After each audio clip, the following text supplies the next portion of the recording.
2024मध्ये कोकणला जायची माझी खूप इच्छा होती, कारण सगळ्यांना जायचं होतं गोव्याला IBWमध्ये आणि मला जायचं होतं कोकणला.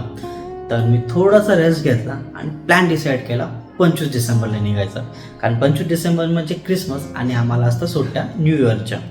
तर हा प्लॅन मी डिसाईड केला माझ्या मित्रांसोबत आणि निघालो कोकण राईडला. तर नमस्कार मित्रांनो, मी विशाल स्वागत करतो पुन्हा एक नवीन व्हिडिओमध्ये. तर पहिला पार्ट ऑलरेडी अपलोडेड आहे आणि पहिल्या पार्टमध्ये काही कमेंट्स आल्या होत्या की भावा मराठीमध्ये ब्लॉग कर, तर हा ब्लॉग तुमच्यासाठी.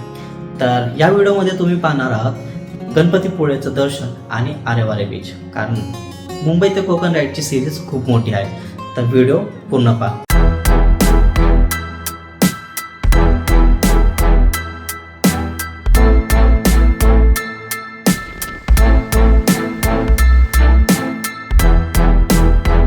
मुंबई ते कोकण राईडमध्ये सगळ्यात मोठा चॅलेंज म्हणजे हॉटेल बुकिंग. 25 डिसेंबर ते 31 डिसेंबर कोकण पूर्ण खचाखच भरला होता आणि त्याचमध्ये आमच्यासोबत होत्या मुली.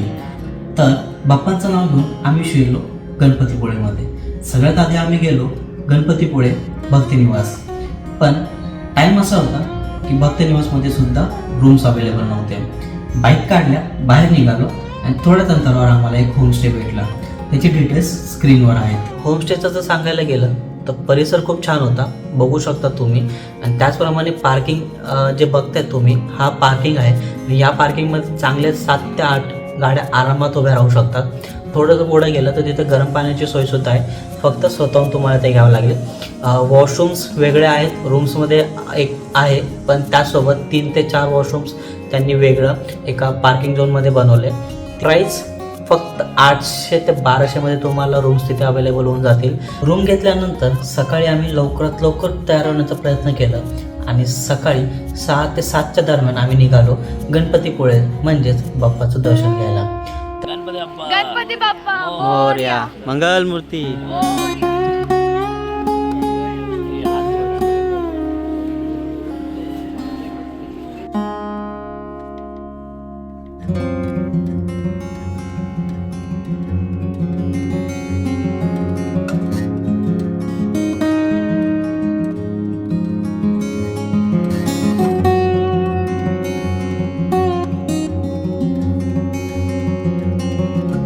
माझं अष्टविनायकचं सुद्धा दर्शन झालेलं आहे, पण अशी मूर्ती मी पहिल्यांदाच पाहिली.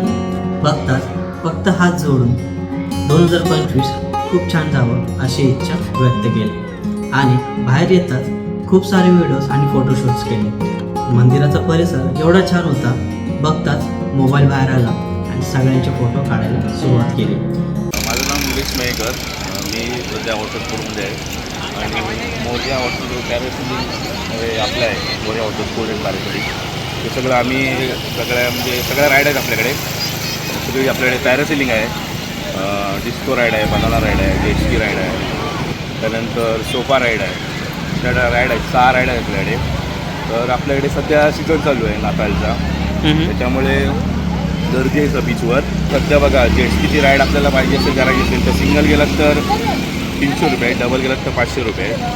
त्यानंतर पॅरासिलिंग आहे ते सिंगल गेलात तर 1000 रुपये, डबल 1500 रुपये, ड्रॅगनवर 200 रुपये, डिस्को 200 रुपये, त्याच्यानंतर सोफा 200 रुपये, अशा राईड आहेत आपल्याकडे. आणि हे सध्या वॉटरप्रूफ चालू झाल्यानंतर आपल्याकडे जे माणसं जे बुडायची ते बुडण्याचं प्रमाण कमी झालेलं आहे आपल्याकडे. त्याच्यामुळे सेफ्टी आहे. सेफ्टी आहे आणि आम्ही लाईफ जॅकेट दिल्याशिवाय कुठल्याच राईडला आम्ही लोकांना जायला देत नाही. आणि टायमिंग काय करतं? स्टार्टिंग 8 वाजल्यापासून संध्याकाळी सनसेट होईपर्यंत आम्ही क्लोज. बाप्पांचं दर्शन झालं आणि तुम्ही ॲक्टिव्हिटीज सुद्धा पाहिल्या. गणपतीपुळेमध्ये आल्यानंतर जर स्पोर्ट ॲक्टिव्हिटी करायची इच्छा असेल तर नक्की या दिलेल्या कॉन्टॅक्ट्सवरती फोन करा. काही इश्यू असेल तर मला कमेंट करा, मी तुमचा इश्यू सॉल्व्ह करण्याचा प्रयत्न करेन. तर इथून आपण आता चाललो आहोत आरेवारे बीचला, तर तिथे आम्हाला रॅपलिंगसुद्धा करायची आहे. तर चला जाऊया. तो गाइस, अभी हम लोग जस्ट गणपतीपुळे से आरेवारे जा रहे थे और सामने ही हम लोग को एक काफ़ी अच्छा बीच साइड मिला है. तो हम लोग ने यहाँ पे गाड़ी पार्क की एंड यहीं से हम लोग को ये प्लेस दिखाई दे रहा है. काफ़ी बढ़िया लोकेशन है, आप यहाँ पे फ़ोटोशूट वीडियो शूट काफ़ी अच्छी तरह से कर सकते हो.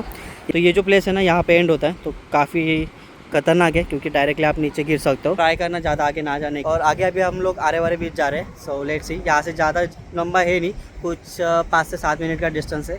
सो मिलते हैं वहाँ। एंड जो हम लोग ने वीडियोज़ निकाले आप उसको इन्जॉय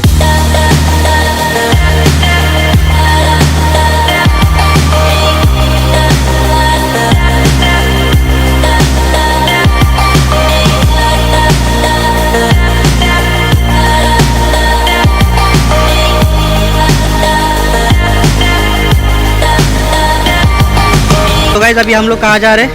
अभी हम लोग आए आरे वारे बीच में, अभी ट्राई करेंगे एडवेंचर चलो चलो चलो